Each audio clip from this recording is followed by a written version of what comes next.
Good evening from Washington. I'm Larry O'Connor. I hope you're having a great Christmas and New Year's week. We've got a special program tonight. Professor Matthew Spalding of Hillsdale College's Van Andel Graduate School of Government here in Washington, D.C. Dr. Spalding, thanks for joining us for a full hour. Great to be with you, Larry. A real treat to have a long conversation with you. Here we are. It's the last week of 2022, and what a year it's been with the January 6th committee hearings. We now have a looming possibility of criminal indictments against a former president. We had a raid of a former president's home by the FBI. This is all unprecedented stuff. You're a student of these things, of history and of government. Did our founders ever envision this kind of conflict from one administration to another? Well, let's back up for a moment. If you start with a broader Jefferson perspective, Adams, look, what is, if you think about the core bedrock of any democratic form of government, it's the rule of law. The basic understanding of constitutional government is that there's a process for these to happen, and as we know, we've separated the presidency and the legislature. Well, a key component of that, indeed one of the main reasons why we developed a constitution, was precisely so political forces would not go after their political enemies. This was a very common practice in England, which the founders were very aware of. The king would go after his enemies. He would put them in prison. He would put them in the Tower of London. Right. That's why you have the rule of law. The notion, it makes me very nervous that a sitting administration, a sitting president, a sitting Justice Department can go after not only a previous president, but a president who has now announced he's going to run for the presidency again. He's still an active force in American politics. Yeah. This is what people mean when they talk about how the various processes of government are being used for political purposes, and weaponized is the term. What's maddening about it is you'll hear the same argument from both sides of this equation. You know, those who support what the January 6th committee did and are encouraging Merrick Garland to give a criminal indictment against President Trump and other Republicans, they'll say, well, it's because of the rule of law.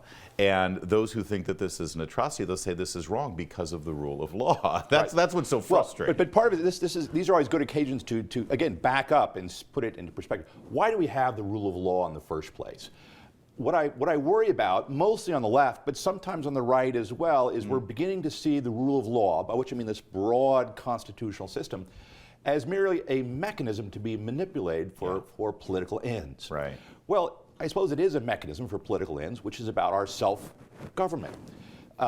But the process is set up. The whole complications of the founding, and Madison, I make my obligatory references to the founders, was to complicate it and make it so we had this system we call checks and balances. Again, we're all familiar with. Why? Precisely to prevent the system from being used for those narrow partisan reasons. Right. That's why we have elections. That's why we have the House and Senate have to cooperate to make laws. That's why we have to have the president has to sign a law but can be overwritten in a all these things which we've kind of forgotten that are aspects of the American system of the rule of law are crucial to having it such that it isn't overwhelmed by politics, which in turn can present the possibility of someone within using it for those purposes. Right. Think of the growth of the modern administrative state, which is outside of the rule of government and consent, what we call the deep state, all these various terminologies. It really kind of backs up to this deeper problem about undermining the rule of law. Well, and so much of this involves the executive branch and the powers of the, and this literally does go back to that Constitutional Convention and George Washington, our first executive, sort of defining what executive powers are. They were sort of, in a way, making it up as they went along.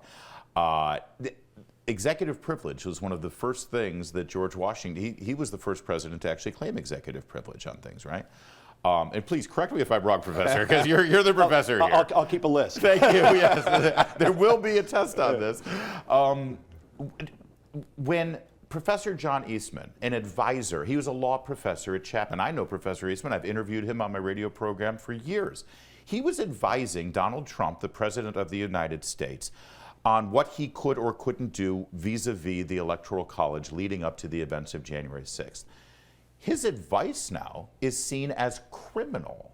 How exactly is that possible? This is an attorney who's giving his advice. It may be wrong advice, but how is it criminal? Well, part of it, we have these things building one upon the other upon the other. Remember, there's been a shift here over time. We talk about the 20th century and the rise of this thing called the administrative state, which is where, in other words, the executive branch now is way different than the executive branch then. What has happened is that there was a battle over the control of these branches. If you go, for instance, go back to the Reagan administration, go back to the Johnson administration.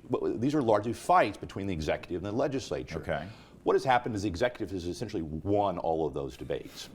They've been given so much power delegated to them, they can do essentially anything they want.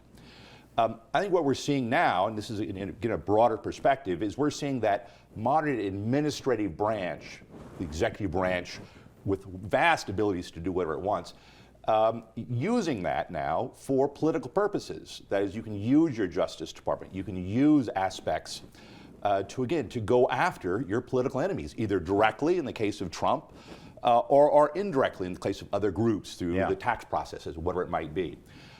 I think what we're seeing now is individuals such as Professor Eastman getting caught up in that. Now, I don't know that I agree with every bit of his advice, but that has nothing to do with the point. Right. It's completely irrelevant. Do you want the other side doing this to your friends as well? Right. The rule of law is meant to prevent that. He should have literally his day in court. He should have a free speech to make his arguments. He should be able to give advice. The president should be able to receive advice. An essential aspect is a president's ability to have advisors, in this case, a lawyer.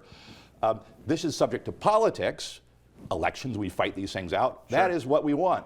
But to somehow turn it into a legal question, which invokes the powers of the states, both against a former president, lawyers which were doing their job, giving advice, whether you agree with it or not, or individuals, strikes me as very dangerous, both in the immediate sense, but in the longer term sense. If you can imagine this is now established as a precedent going forward, that strikes me as a real attack on the very notion of constitutional government. I wrote a column about this a few months ago at Town Hall, and the headline was Criminalizing Conservatism. Because in my opinion, what's happening here is there's a chilling effect.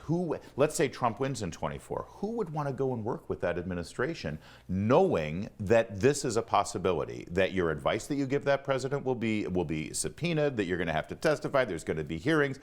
They dragged a lot of people who worked in the White House that had nothing to do with January 6th up to this committee to sit for, a 9-hour deposition, because I think it plants a seed in your mind. It's like, if you work for Trump, you're going to be presumed guilty until proven innocent. Right. And then, but back it away from Trump for a moment. I mean, part of the left strategy is to focus everything on Trump because he is controversial. But back that up. What about, let's say you're a parent in Loudoun County and you object to something going on in the classroom, and the FBI is called on you, and they start investigating that. Well, do people that advise those parents or that make public arguments about their rights as parents to be opposed to those policies? Are those criminal now? Right. I mean, play this out in a larger sense. This is a particular aspect of it, but you've got to look at it across the board in terms of what government is now starting to do and how it's starting to express that through a legal process that's been politicized. Well, Professor Spalding, you have helped me with a beautiful transition to our next segment. In a moment, I do want to talk to you about the rise of parents' rights, the rise of parents' activism in public education, and what the future is there. So we're going to continue in just a moment with more from Dr. Spalding, specifically about how we're going to educate our children in this brand new environment we find ourselves in, and if the pendulum is swung in the conservatives' direction. More to come on O'Connor Tonight.